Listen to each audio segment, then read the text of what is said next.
So we would like to invite a most prominent devotee who has got more spiritual association with His Holiness Bhakti-yoga Swami. So we would like to call Her Holiness Devi Sakti Mataji. She'll come and speak something about, share some knowledge about Srila Krishna Pad. Hare Krishna. Hare Krishna. His Holiness Bhakti-Tirtha Maharaj, he has performed so many amazing and successful services for Srila Prabhupada that one time Radhanath Swami was giving a lecture. That lecture must have gone on for over 5 hours because there was no end to all the different aspects of service that Bhakti-Tirtha Swami did for Srila Prabhupada. And Prabhupada blessed him in so many ways. He said that his life was successful, that he would see Krishna in this lifetime, that he was carrying on the parampara with his service. I don't know of any other devotee who had so many blessings from Srila Prabhupada as Srila Bhakti-Tirtha Swami. He started life in such a humble way. He can be compared to Haridas Thakur in that respect. No chance for any advancement in life, born in a ghetto in Cleveland. Father had deserted them, mother was alone, she had to support them. And somehow or other, by Krishna's arrangement, he was able to attend Princeton University, which is a very elite university in America. And there he got a very good education. But even with that education, he was always seeking. And he would take spiritual guidance from different gurus. Finally, one guru said to him that all the questions that you have, I can't answer them. The only person who can answer them is A.C. Bhaktivedanta Swami Prabhupada. But don't tell anyone that I told you this. So then, I think his name was John Favors. Is that correct? Yes. He went to meet the devotees, and he joined in the same temple where I was serving, that was at Brooklyn in New York. I never saw him because I was out on Sankirtan all the time, but I knew that he had joined, and he was sent to, because of his high academic qualification and his other personality, wonderful traits, he was immediately sent to serve Satsvarup Das Goswami in Dallas, Texas. At the same time, Prabhupada, he had this wonderful idea to start massive big book distribution. And he was called upon to head up this program. They went to all the universities and colleges in America and made standing orders of Prabhupada's books. Only up to the 4th canto had been printed by that time, but they got standing orders up to the 12th canto that Prabhupada was going to translate, and also Chaitanya Charitamrita and all the other books. And they wouldn't just get one order in one university. He was so dynamic and so attractive in his preaching. He would go to different professors and get orders for their personal use, even if they had nothing to do with Eastern philosophy. He was an amazing preacher. So from this, after they finished preaching all over America to all the colleges and universities, they went over to Europe and they did the same thing. And then when they finished in Western Europe, they decided to take the chance, because at that time, in the 70s, there was an Eastern Bloc, and that was all communist. And religion was not permitted there. It was against the law, unless it was the government religion. So they would have to sneak into countries to preach and to distribute Prabhupada's books. Actually, they'd have to go through the mountains without passports, without stamps, and then preach in the countries. And for him, because if you have ever been to the Eastern European countries, there are no black people there whatsoever. Nobody. Only white people are there. So he was so successful, and he would send Prabhupada reports of the different preaching that they did. And Prabhupada would just light up in enthusiasm when he would receive these reports. So finally they went through all these countries in Eastern Europe. There were other devotees also there preaching. And when they finished there, at that time, it was 1977, Prabhupada was very sick here in Vrindavan. And Prabhupada decided, I'm just rotting here in Vrindavan. Let me go to the West, even if I can't preach. At least I can enthuse the devotees to preach. I can appreciate what they're doing. So the first place he went was London. And when Tirtha, at that time his name was Ganesham Das, he loved that name very much. When he heard that Prabhupada had reached London, he and two other devotees drove non-stop from these Eastern European countries, 24 hours, to meet Prabhupada in London. And when Tamal Krishna Maharaj saw that he had arrived, because Prabhupada was appreciating so much all of the letters and reports he was sending, he immediately took Ganesham to meet Prabhupada. And Prabhupada, he was crying when he saw him, and he embraced him, and he patted his head like this, and he said, you have attained all success in your life. You're carrying on the parampara this way. He was so pleased with Ganesham. So then, the next day, Tamal Krishna Maharaj, he had an idea that because Prabhupada was so happy to see Ganesham, he would bring him to read the next report that he had sent Prabhupada, to personally read it. So when Ganesham went there to start reading, Prabhupada seemed disinterested. He was talking to other people and he wasn't looking at him. It was just the opposite of the day before. And finally, just partway through the report, Prabhupada said to him very gravely, you are not the doer. He said, Krishna is the doer. So Ganesham, he said that those 4 words, Krishna is the doer, changed his life completely. And that was the greatest mercy that Prabhupada gave him, when he understood that everything he was trying to do was just being done by Krishna. This is all in the 2nd chapter of the Bhagavad-Gita, how we should just work.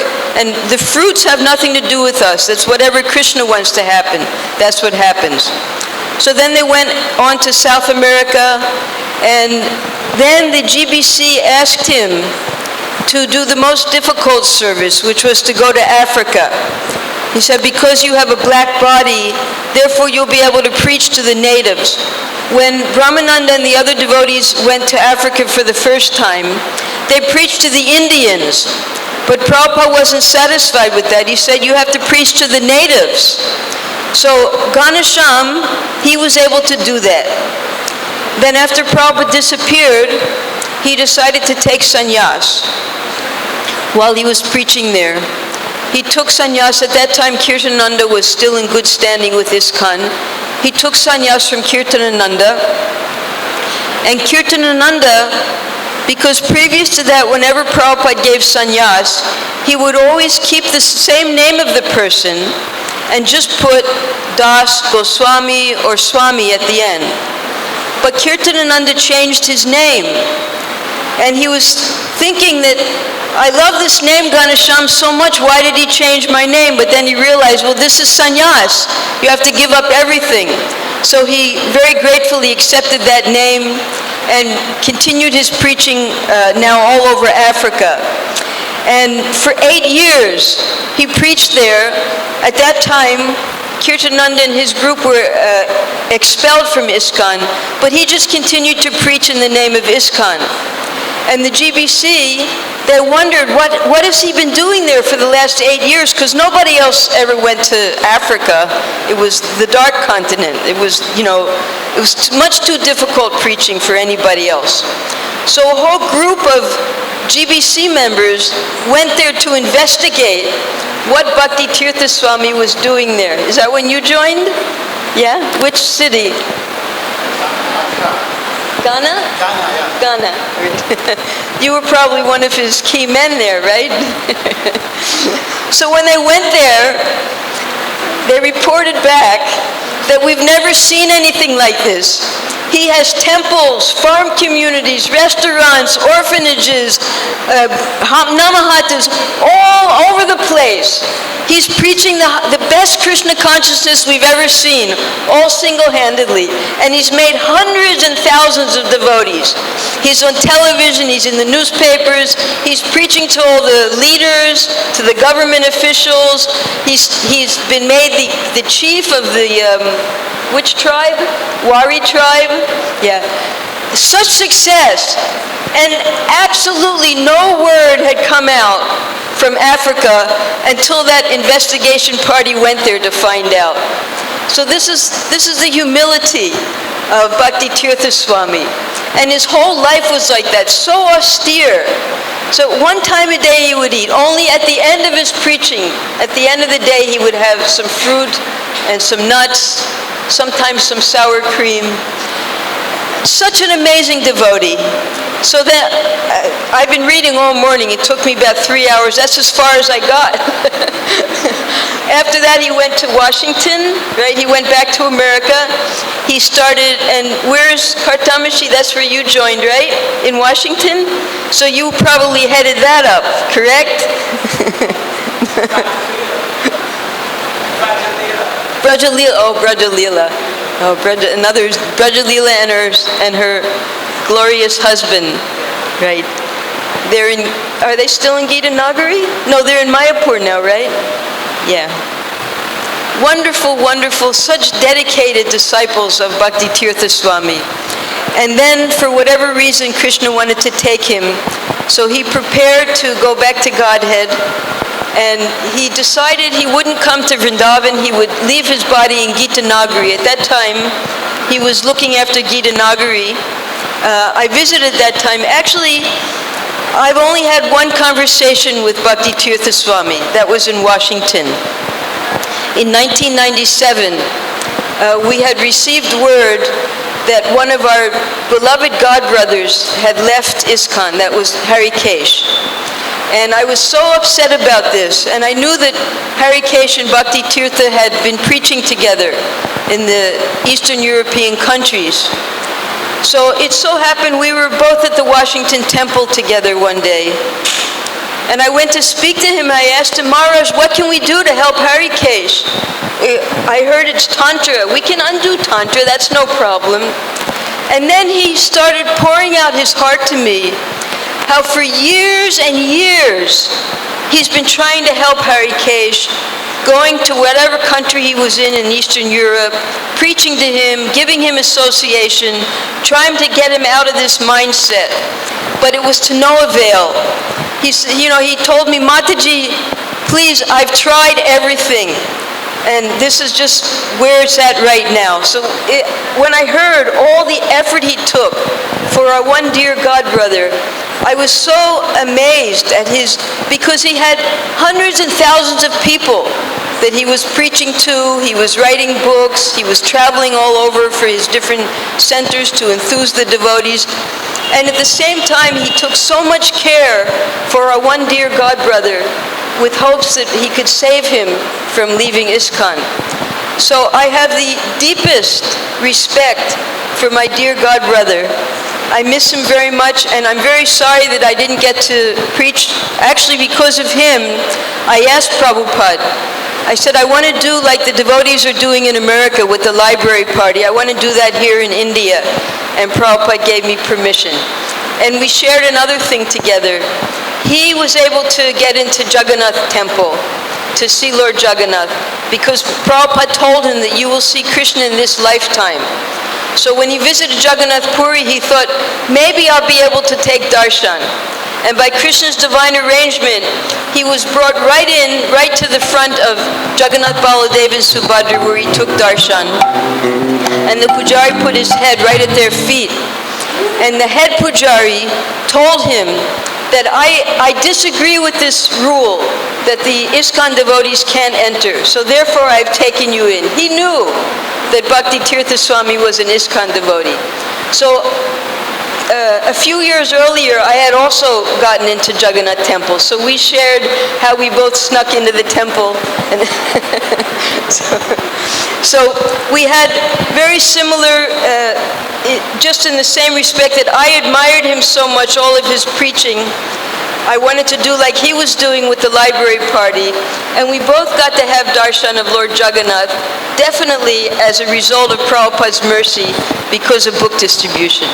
So all glories to Bhakti Tirtha Swami, and I hope many other devotees will speak of his glories now. Hare Krishna. We would like to welcome His Holiness Kavichanda Swami Maharaj. Kavichanda Swami Maharaj is the predecessor of Bhakti Tirtha Swami Maharaj in preaching in Africa.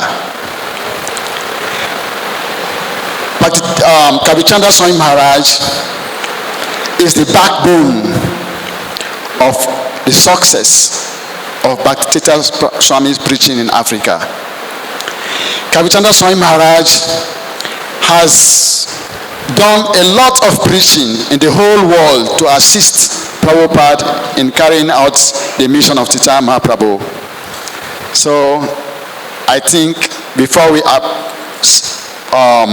go on the program, we would like to welcome His Holiness to give his experience about Bhakti Tirtha Swami Maharaj. Hare Krishna Maharaj, you're welcome. Namo Vishnu Padaya Krishna Sabule, Shrimati Bhakti Tirtha Swaminiti Namane. All right, so he is such an amazing devotee, even without being a devotee, he's an amazing personality, so very hard to say much, experience.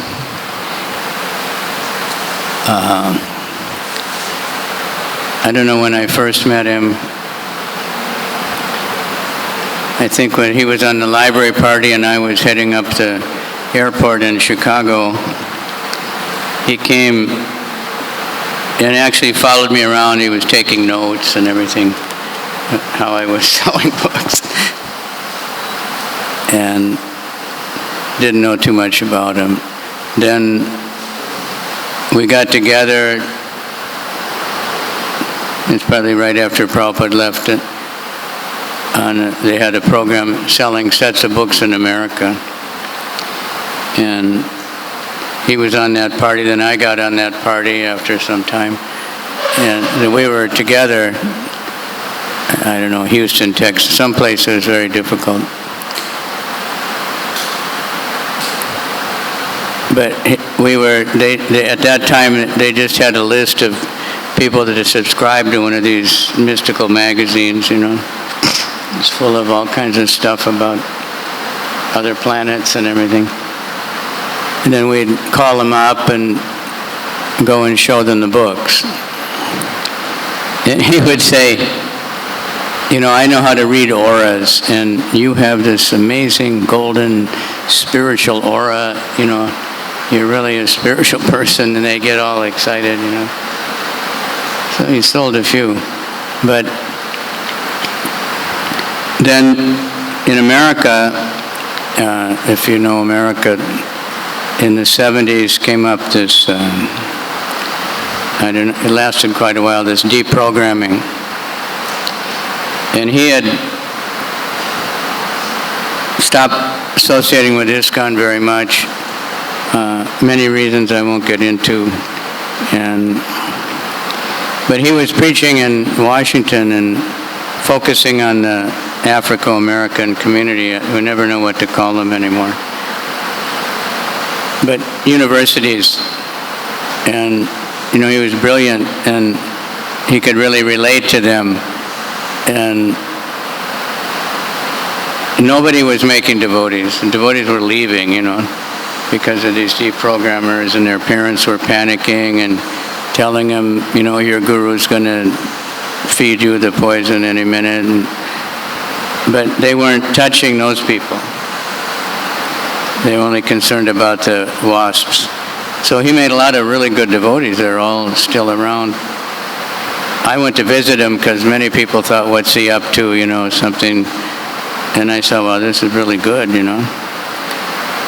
then Africa, when we were on this book party, he didn't sleep very much. And so he would be standing up for his japa, and he always wanted to drive, so he had something to do. And I was saying, I can drive, no. And then, so I was reading Bhagavatam. I was turned sideways, and I was reading, my face right in the book. And all of a sudden, and he had fallen asleep and mashed the gas pedal down and drove across the street into a lamppost. And the lamppost came right between us. It smashed the roof of the car. And I just, I didn't say anything. So later he told me, I liked you because you didn't get mad. Everyone else was criticizing him, But he had many like that because he wouldn't take rest, He just pushed himself. So then he was in Africa a lot in those days. And then they made me GBC of Africa, and that just happened. Gopal Krishna Maharaj was in those countries. And one day in Mayapur, in the middle of the lunchtime, we were both in the bathroom, and he said, "You can be the GBC of Nigeria, right?" And I said, "Well." Then he went in the GBC meeting and said, "Kavi wants to be the GBC of Africa." He said, "Okay, good. Nobody else wants to go there." But I saw he was doing very nicely there, and a lot of really nice devotees. So, but then there was politics, and some devotee had blacklisted him. He couldn't get a visa for many years for Nigeria. So I was kind of on my own, and that time it was total chaos when I first went there. ISKCON was in total chaos, and he hadn't been there for years, so everybody was really bewildered. So it wasn't like an easy task. And in those days, not only no cell phones, but hardly any phones. The time he was there, he said half the letters he wrote never got to the person he sent them to, and half the letters that wrote to him, he never got. And then they'd get he's writing to me, but he didn't write to him, or, he wrote to him, but not me. But that's the way it was. Very, very isolated there in Nigeria and that part of Africa. And he was there many, many months. He became a big television star. They loved him, the Guru. They had a TV show, The Guru. And they would come and film many episodes. And then they'd show it every week, and he'd be on the Vyasasan with people fanning him because that's their culture with the chief or something. And he was becoming very popular, and many devotees were joining.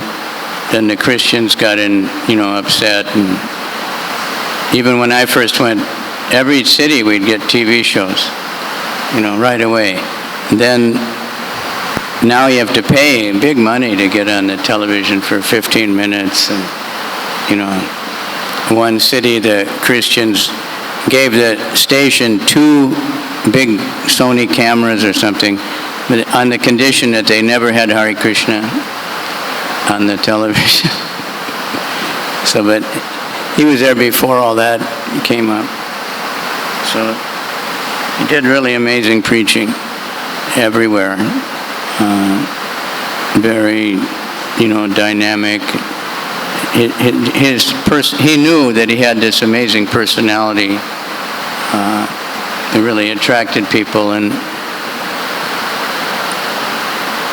even in Africa, like a so-called African that's from America, they really look up to him. He said nobody ever mistook him for an African. They could tell by the way he walked and his accent, and they know, what tribe you're in by your accent when you speak English. So he said, I just promote myself, he said, which he did very expertly. But then when people came to him, he preached really strong. Like one lecture he gave in one of these universities, it was titled something like Techniques of Spiritual Life, And it was all about the 10 offenses, and you chant the holy name and avoid the 10 offenses. But in this university, he would advertise topics like the pyramids and spaceships, and then he would go to the library and study up. So he had a lot of information. And then, he would be preaching at the same time. He didn't dress like a devotee. He would wear his because he had many different African dresses, and advertised that he's an honorary chief, which somehow he was. And it would attract them like anything.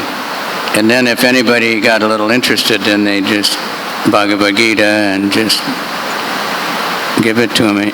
So at that time, devotees were bewildered by him very much. They had Nishinga martial arts, they had all these things going on that would bring people in, but then they would make them devotees.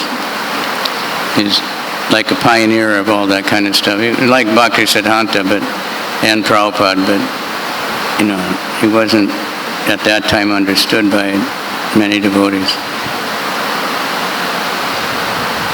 But, he was just so, and he studied Prabhupada books. Like when we were riding in the car together, he would just ask questions from the Nectar Devotion and all things like that, No prajalpa or anything. And when I'd get frustrated with the Africans, which is not difficult to do, he'd say, well, they're like children, you don't worry. And he really loved everybody, and that was probably the main thing.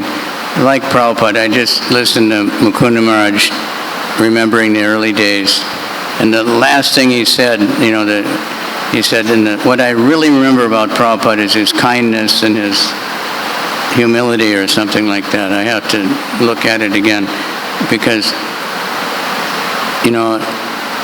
so anybody talked to him, you'd think, you're the only person in the world. He had this intensity, and he had this compassion, like really serious.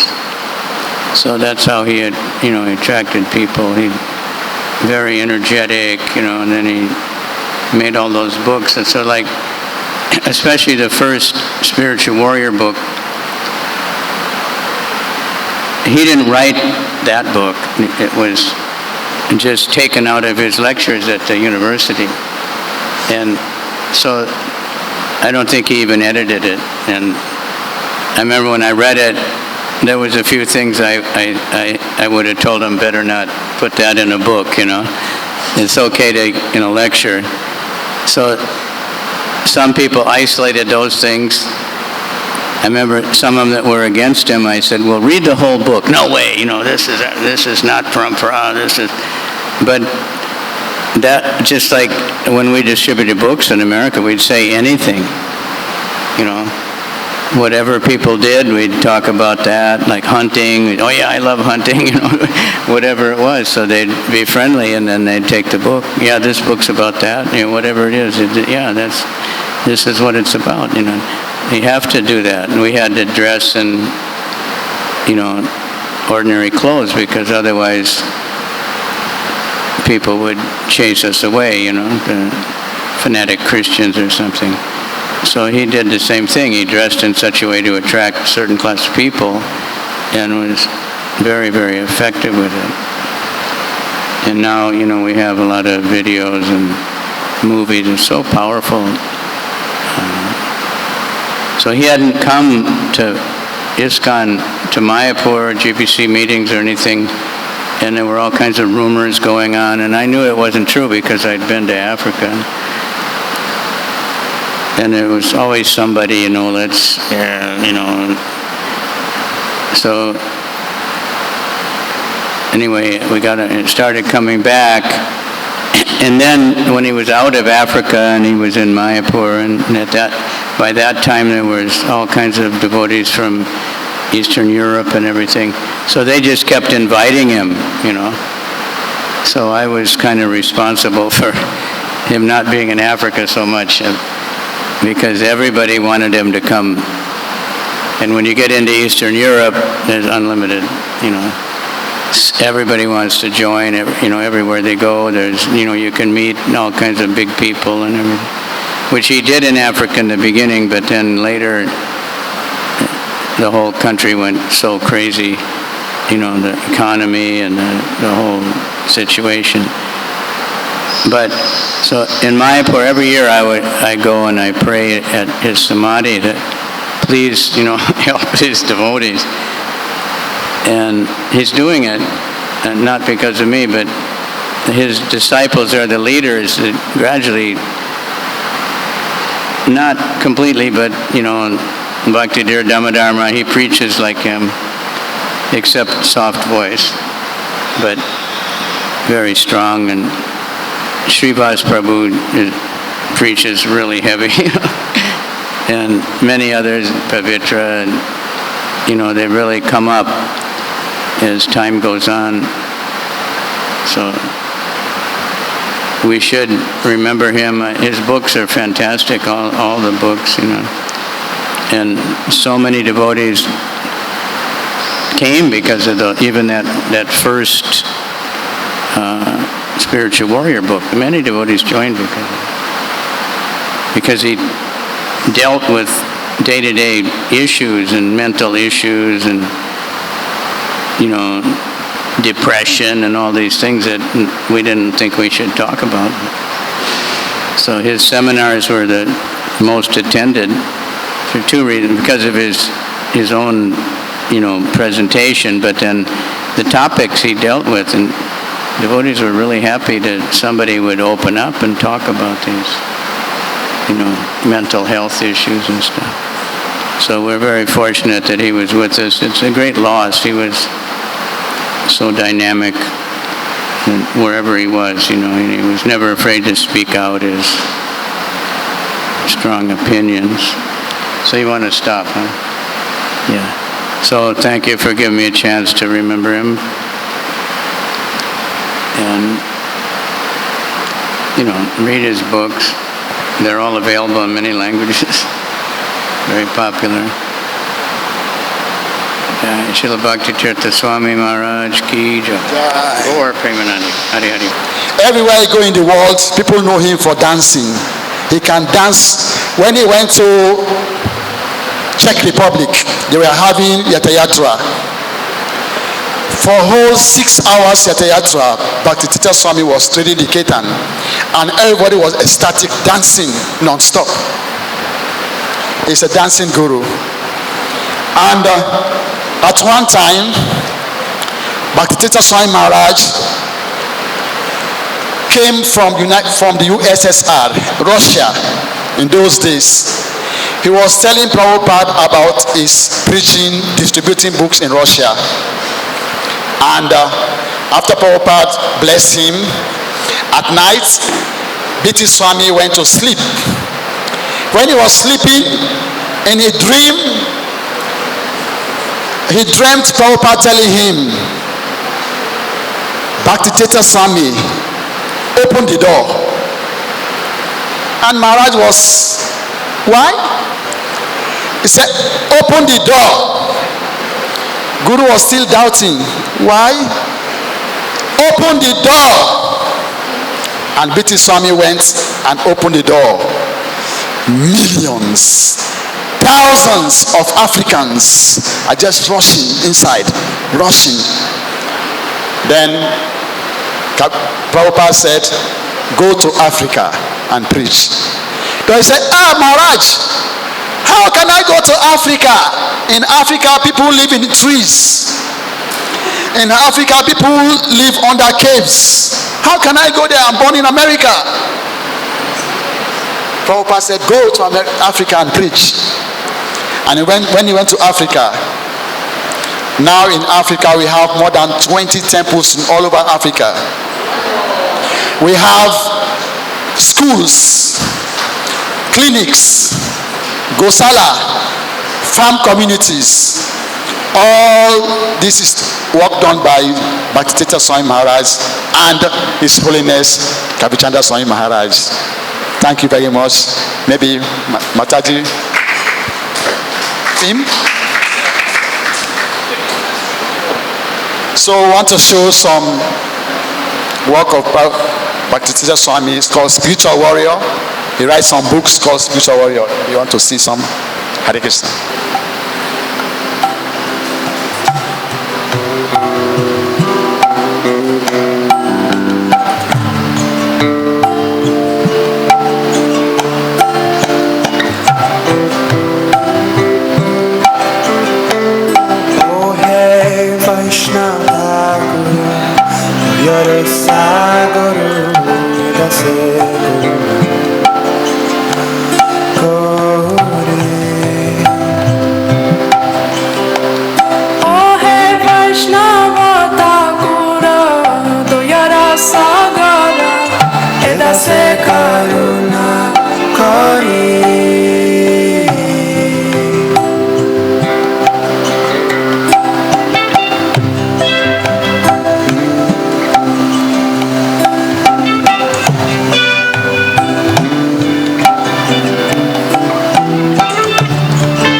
Chaya vega domi, chaya dosha shodhi, chaya guna deho dase.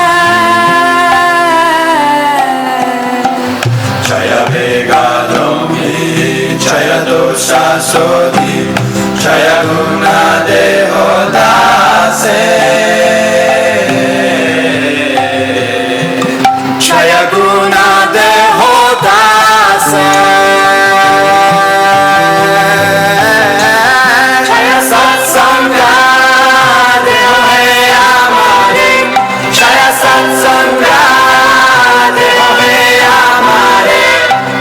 Satsanga deho he amare, Usechi sangera mashe.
Krishna Nama Dane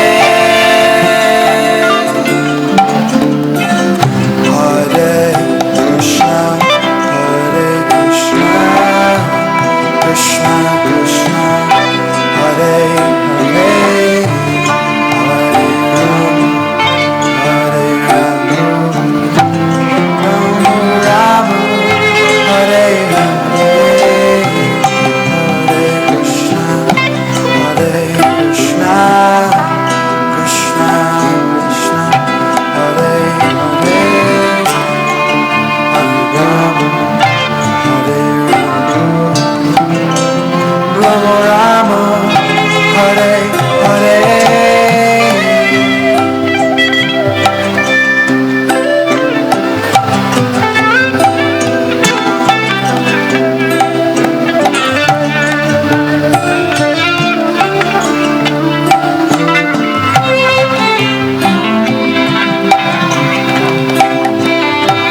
Krishna se tomara, Krishna dite paro, tomara sakti ache.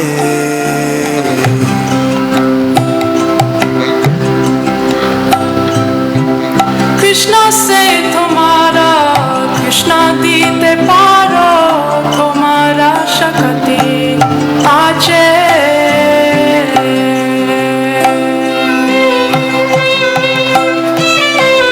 Amito Ganga, Krishna Krishna boli. Amito Ganga, Krishna Krishna boli.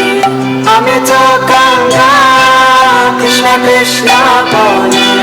Gaitava pache pache. Ohe Vaishnava Thakura, Doyara Sagara, Vedase Karuna Kori.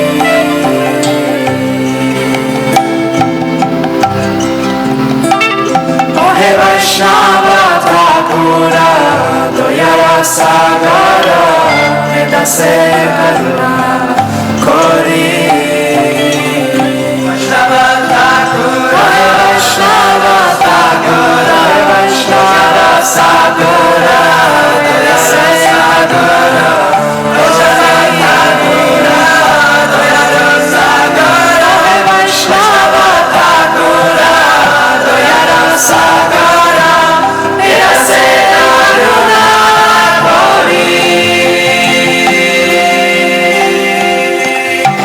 Se karuna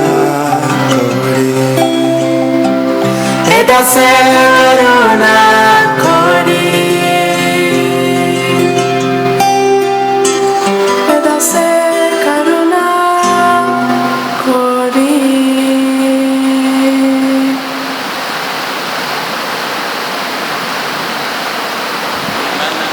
Hare Krishna. So they are trying to play another clip.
Mataji was speaking, he was saying at one time Bhakti-Tirtha Swami Maharaj went to Jagannath Puri. He was outside of the temple chanting his rounds. And in Jagannath Puri, no Western color is allowed to enter, only Indians. But when the Pujari saw him in a far distance, he called him and said, come inside. When Bhakti-Tirtha Swami entered the temple, he embraced Jagannath and he took an oath. At that time, there were a lot of divorce in ISKCON. There was a lot of problems even in GBC. The devotees are blooping. So Bhakti-Tirtha Swami Maharaj said, okay, he said, Krishna, if all these problems, there is no way to solve them, please, I sacrifice my life.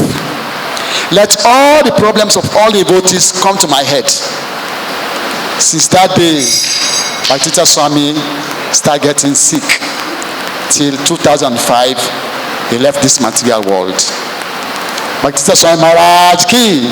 Yeah. So he sacrificed for the whole ISKCON. So we'll now like to welcome another speaker, Prasada Devidasi Mataji. She will come and speak about Bhakti-Tirtha Swami Maharaj. You are welcome, Mataji. Hare Krishna. Vanchakalpatrubhyascha kripa sindurveva patitanam pavanebhyo vaishnavabhyo namo namaha. It was for almost 8 years that I was Bhakti-Tirtha Swami's press and his secretary in South Africa. And I cannot tell you what a dynamic, charismatic, charming, and revolutionary leader Bhakti-Tirtha Swami was. During my service to him in this 8 years, he personally taught me how to do pioneering preaching, how to do community outreach, how to increase my service with the media and the government in South Africa. He personally guided me in my devotional service, in my sadhana, in my japa, in my bhakti, in my reading, and also during our interaction with the media, because my professional is, I come from a media background, is that everybody in the television world in South Africa and the radio loved him. He was so charismatic that people will phone me from the media and say, where is Swami Krishnapad? When is he coming back to South Africa? Where is he? We want him to come for this program. Can you arrange to bring him for this radio show? Maharaj has sacrificed so much for ISKCON. During the time of the child abuse cases that was going on, he personally told me, this problem is going to take lives. Little did I know at that time that he spoke about himself. He said it was such a disgrace to our movement that our children were being abused. He personally felt the pain of every child and mother that went through these problems during that period. And also, I used to help him with his GBC letters that he used to reply during his GBC correspondence. I cannot tell you. I'd rather not speak about it. But Maharaj very tactfully, very intellectually, and brilliantly replied to all these commotions and problems and politics that was within the GBC. Now I would like to speak to you about his media, his government, and also his university preaching programs that I was arranging for him in South Africa. Every time Maharaj would go for these programs, everything has to be immaculate. Everything has to be perfect. One of those occasions during his television shows, I think I didn't think about it, but I thought another brahmachari was bringing his garland, and that brahmachari thought I was bringing the garland, so we forgot the garland for Maharaj. And when he was about to appear on television, he said to me, "Where is the garland? You know I have to have a garland when I'm on TV."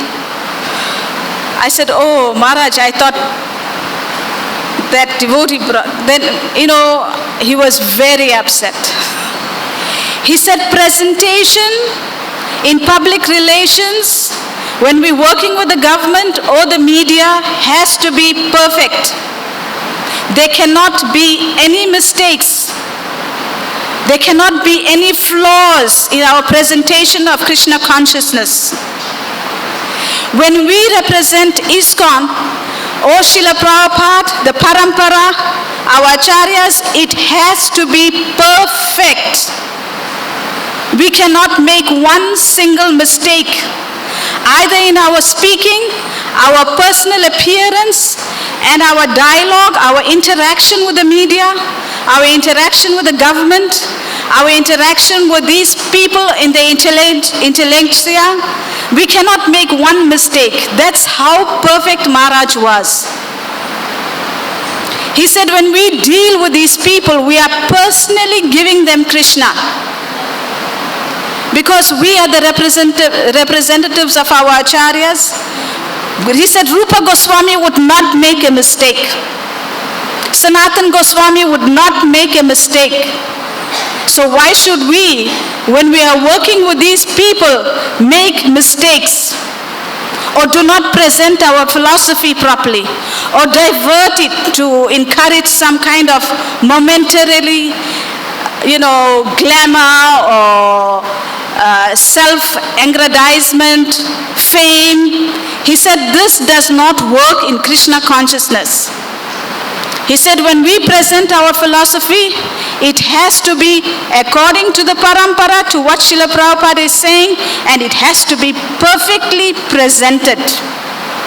He says our dress, our etiquette, our behavior, and the way we present ourselves to this outside world has to be perfect. There's no diversion, no mistake has to be there. So this is Bhakti Tirtha Swami. I can tell you this is the first revolutionary guru in our movement that I've ever come across. One time he was on a radio show, and he was discussing vegetarianism, because the host on the radio program asked him, so you're a vegetarian, why do you follow vegetarianism? How does it benefit you? So Maharaj was giving these answers. And on the radio show, the lines were open to receive phone calls from listeners. And one Christian lady called in and said,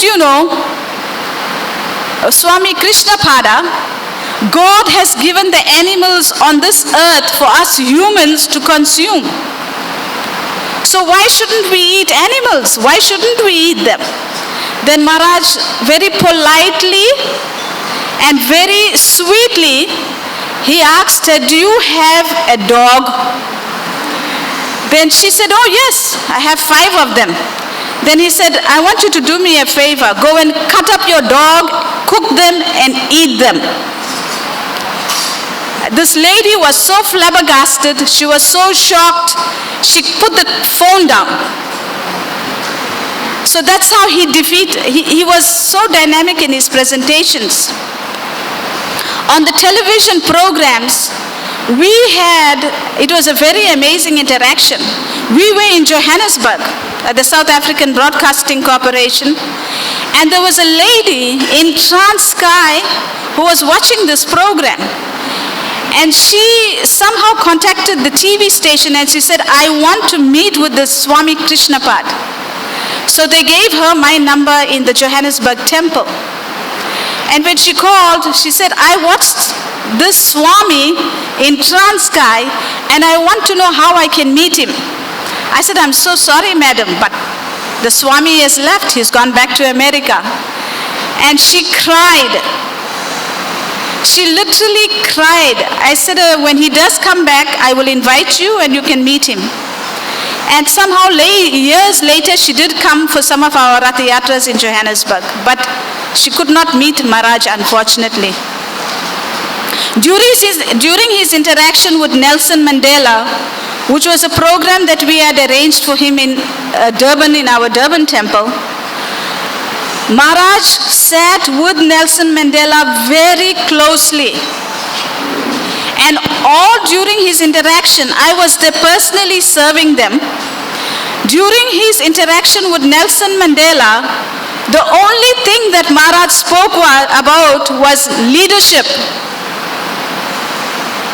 He said that a true leader of any organization, any country, any society, any community is the one that will be the greatest servant of his praja. He said that a true leader will protect the animals. A true leader will give first priority to women, children, and old men, all people in the community, that they are safely protected, maintained, and properly taken care of in every aspect. And I was just shocked, I'm standing there and I'm listening to Maharaj speaking to Bhakti-Tirtha Swami about leadership. And Nelson Mandela is a very acclaimed leader. All throughout his years in jail in Robben Island, Nelson Mandela bahated the whole Bhagavad-Gita. He also spoke to Maharaj about the Bhagavad-Gita. And Maharaj said to him that we in ISKCON follow every tenet. The Bhagavad-Gita is our Bible. And we follow the tenets of the Bhagavad-Gita, and that is why we cannot commit any violence on any animal, any living entity, any human being. There is no animosity amongst us. There is no enviousness. There is no greed. There is no hatred.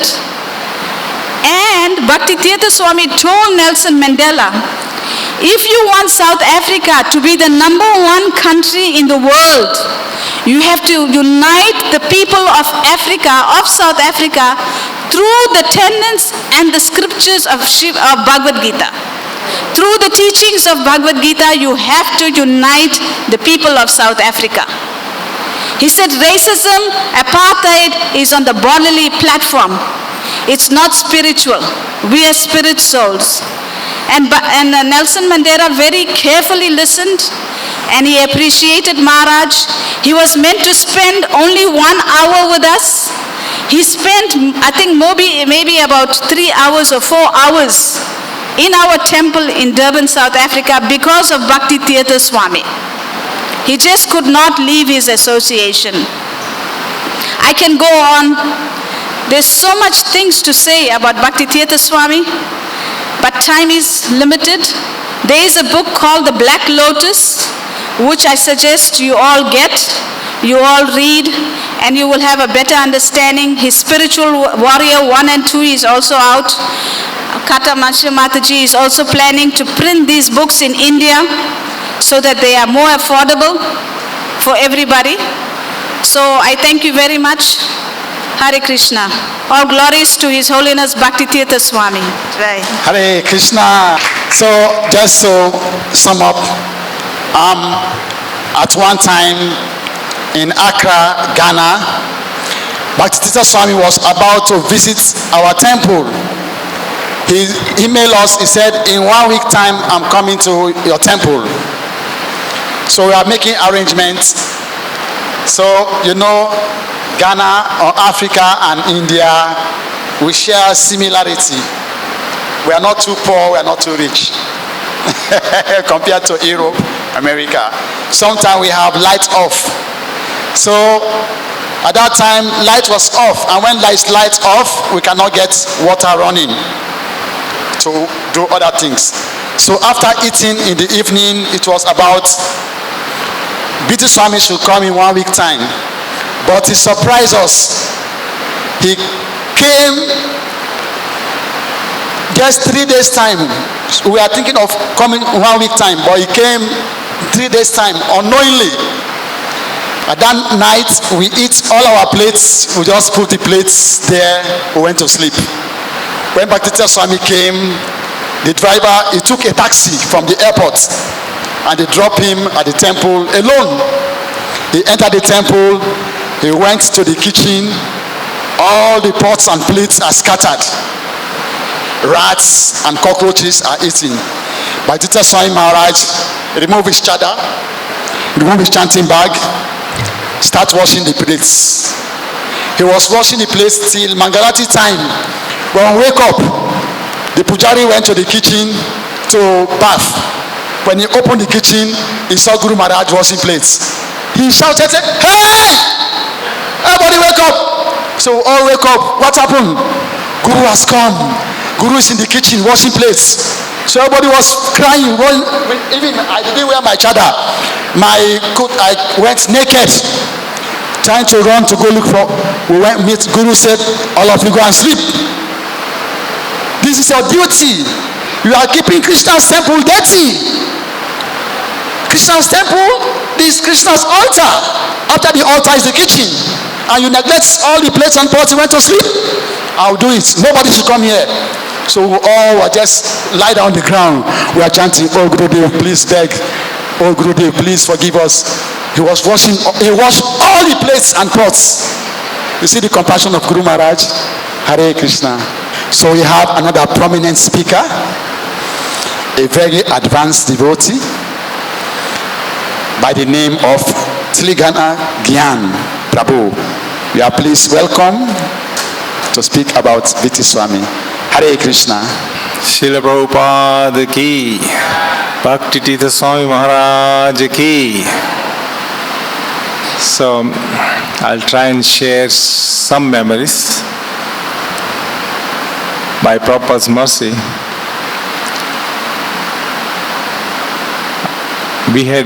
my wife and myself, we had privileges to be associated with Maharaj for many years in Washington, and also the privileges we had to serve Maharaj also. But one of the things that I really admired about him, and it will eternally be implanted in my subtle body, is that his kirtans, just the way he chanted, just the way he danced, and this, the way he, within a few seconds, anywhere you took him, he would start singing and everyone would just reciprocate, you know. And if we went with him to a crowd where there was a lot of new people, he would chant the Maha Mantra one word by one word, and he'd make sure everyone would repeat, you know. Like, I'll say, everyone can say after me, Hare Krishna, Hare Krishna, Krishna, Krishna, Krishna, Krishna, Krishna, Hare, Hare, Hare, Hare, Hare, Hare, Rama, Rama, Hare, Hare, Rama, Rama, Rama, Rama, Rama, Rama, Hare, Hare, Hare, Hare. See how nice it felt? He was just so unique that when he would make everyone do this, the smile on his face and the movements, even if he was not a Bharatnatyam dancer or, Kathak dancer, but he was a Gauranga dancer, So he was so unique, the smile on his face, the way he would make everyone repeat each word, and he would say, everyone, so like he would wake up everyone, So that was just one of his unique qualities. We were fortunate to meet him in 1987. My wife and myself, we had just come to Vrindavan and we were leaving back to go to Delhi. And Ganapati Prabhu, who is the guest house manager, he came running down and said, if you have room, there's one devotee who wants to take a ride with you, you know. So we said, sure. He said, actually he's a sannyasi and he just needs 10 or 15 minutes. Do you mind waiting? So Ganapati was very, very humble, and we said, great, we are getting association of sannyasi. We had no idea that it was Bhakti-Tirtha Swami who was going to join us in the camp. In those days, it used to take 6 or 7 hours to get to Delhi from here. We didn't have expressways. There was just one small road. So if a truck was coming, the car had to pull off on the side, that kind of stuff. So that was our first experience. When we saw Maharaj coming out, wow, he was like a young, coward boy. And he just greeted us as if he had known us for lifetimes. That was his unique quality. Because I had heard about Bhakti-Tirtha Swami, but I had never really met him. This was our first great privilege and opportunity to meet him. And he came and he greeted us so nicely as we were paying obeisances. And, right away he said, thank you for, giving me a ride, see. That I remember. And then as we were going in the car, he just started chanting. He said, let's chant.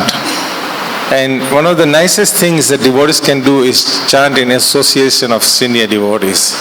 And he was chanting so intensively that I remember that it really helped us to chant also and concentrate just on chanting. It wasn't until like several hours later we saw an accident. A tractor trailer, which must have been carrying some, farmers, had hit a truck, and all these dead bodies were lying all over the place. That was it. He started preaching to us. And for the next few hours, he was just preaching all the way to Delhi, He's saying, just see, look at that. Death can come to you anytime. It's imminent. You think you're going for a joy ride, but death can come to you anytime. So all the way to Delhi, we had some nice, nice blessings from him. He was preaching, and then we were asking questions. And that was our first, association with Maharaj. And then after that, we did not meet for many years. He would come through Delhi when we were doing Delhi temple constructions, and I would arrange for his transportation like that. But we didn't have much association until we went to Washington. And in Washington, at that time there was some changes in GBCs. So I was questioned, who do you want to have as your GBC? You have one, and you can have at least one more. If you want more, you can have more. So on the list I saw who's in America, and I saw Bhakti-Tirtha Swami, and I said immediately, I want Bhakti-Tirtha Swami. So then one of the GBCs was there. He said, okay, let's go and meet him. So Anuttama Prabhu, myself, my wife, we all went to see him, and we had some nice discussions with him. He had arranged a very nice lunch for us also. And then we requested that, can you become a GBC for Washington Temple? And he said, no. Oh, I said, no. So now Anuttama was looking at me, and I said, look, I'm not leaving here until he says yes. So just before lunch, we are now having a debate. We're trying to beg him, and he's saying, no, you guys are great, you can do, Anuttama's there, you are there, you don't need me, that kind of stuff. So we ended up taking lunch, and then even at lunchtime we were talking about Washington Temple, all the plans we were having, just hoping that we could impress him, and he would not say yes. Normally when devotees get opportunity to take a big position, everyone jumps for it, but he was so humble, he was not accepting. So finally, Anuttama looked at him and said, what do you want to do? So I was sitting on a chair. I went and sat next to Maharaj's feet. And I said, Maharaj, we are not leaving until you say yes. So I was persistent, and then he said, okay, I will take this challenge on one condition only. He said, do not involve me in day-to-day or month-to-month management. I am a preacher, I'm a sannyasi, I will preach, I will give you advice and I'll give you directions, But no management duty. If that you are willing to accept, then I will become your GBC. So we immediately, surrendered and said, whatever you say, Maharaj, but please take this position, we need your blessings. So he became the GBC, and then the first time we invited him, or he agreed to come to give a lecture. So we used to have these Sunday afternoon programs, and he came and he led an amazing kirtan. He came, we announced, we introduced, to the congregation, and obviously we wanted him to give a lecture, but he said, no, first we'll do kirtans. He asked the devotees, you want kirtans first or you want lecture first? And everyone said kirtans. He asked for raise of hands. Almost everyone put their hands up for kirtans. He led literally 3.5 hour to 4 hour kirtan, whereby he was drenching, as if he had just come out of the swimming pool with his clothes on. He was drenching, and all the devotees, and there were some Prabhupada disciples like Sastiva Prabhu was there also. Everyone was drenching, and their kirtan was just a dynamic kirtan, an amazing kirtan. So whenever I think of Maharaj and his just name comes to me, the first thing that comes to my mind is that drenching sannyasi who danced and made everyone dance and made everyone drench from perspiration. So that was so nice to have that kind of association. And it was very, very sad that later on, when he was leaving the planet, that everyone knew that he is going to leave the planet. But the unique thing I remember about him is that I used to go with devotees to see him like every 2 weeks or so in Gita Nagari, and like Radhanath Swami was there and many other sannyasis used to be there. Even though he was in intense pain, you could see him smiling and talking, and preaching. Like, it was not like, I'm in pain, leave me alone, I don't want people. It's like there's always devotees around him. Radhanath Swami was sitting, especially in the last few weeks, all the time with him. And some other sannyasis came and went, other gurus came and went. But he was not showing any pain at all, And whenever we went, he would always say, any devotees came through, he would tell Ekaviri Prabhu or, his wife and other devotees who were assisting, please make sure they're taking prasadam before they go. Please make sure they're well taken care of. In that status, in that condition, he was always concerned about Vaishnava Seva. He took Lord Chaitanya's instructions so seriously. Name Ruchi, Jive Daya, Vaishnava Seva. Name Ruchi in form of his kirtans. Like we just saw those kirtans. They were so mind-blowing kirtans. Like everyone, I felt like I wanted to get up and start dancing. Jive Daya, he's given us so many books like Prabhu said. But my favorite book, I'll be honest, is The Spiritual Warrior. When we talk about spiritual warrior, most people think of Arjuna, but when I think of spiritual warrior, I think of Bhakti-Siddha Swami, because I had personal experience going with him to preach to universities, colleges, going to the government, state buildings in Washington, D.C. He used to give special classes, Bhagavad-Gita classes in Maryland College, So many of these things that he did in terms of preaching was just amazing, just unique. I saw him preaching to the students. I met with him with the government officials, and like immediately, I remember one particular incident when we went to a congresswoman's office. So this congresswoman's responsibility, one of the countries she was responsible was for India. Her name was Karni Morella. You remember Karni?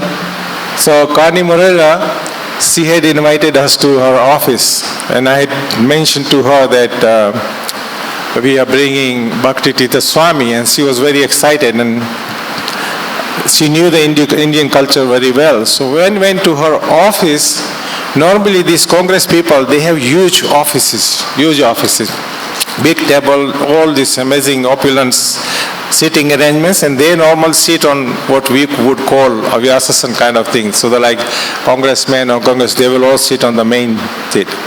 And when we went in there, I thought she was going to sit in her chair and ask Maharaj to sit. She actually said, no, Swamiji, you sit here, like this. So which is a very rare thing that they gave the governors and the congresswomen's chair to Maharaj to sit. And then she sat on the side and then she communicated, So such was, the experiences with Bhakti-Tirtha Swami. Personally, I am very indebted to him for all the mercy he gave to, myself, my wife, and my family. And we want to thank Kartamisa Mataji and Prabhuji who have organized this program. It's very nice that you arranged this program for us. So we want to thank you very much. Please give them a big applause. We want more programs like this. Thank you for giving me the opportunity. Hare Thank you, Krishna. Prabhu. At one time, I was doing Sankirtan at the airport. I met a car parked. Nobody inside the car. The car was, all the glasses were sealed. I went around. I knocked the door of the car, and somebody opened the window. Who did I see? Who did I see? I saw A.C. Bhaktivedanta Swami Prabhupada face to face. My books fall down. My hair stand on end. I was sweating. Who am I seeing? A.C. Bhaktivedanta Swami Prabhupada. I saw him face to face. I gave him the book. He smiled. He didn't ask me anything. I didn't say anything to him. I'll just return like this. I was just going back like this till I disappeared. I waited for an hour. Maybe I'll go and ask him to give donation for the book. When I went to the car, nobody to be found. No Prabhupada, nobody inside the car. I knock, I open all the glasses, nobody is there. I went to temple, I said, Maharaj, something unique happened to me. He said, what? I said, I saw His Divine Grace A.C. Bhaktivedanta Swami Prabhupada. At that time it was 2001. And Prabhupada has left his body 1977. Gurudev said, you see Prabhupada? At that time, I was massaging Gurudev's leg. He was lying down. He woke up immediately. He embraced me. He said, you see Prabhupada? So your life is perfect. You will go back home, back to God at this time. Hare Krishna. These are the experience of Bhakti-Tirtha Swami Maharaj. Hare Krishna.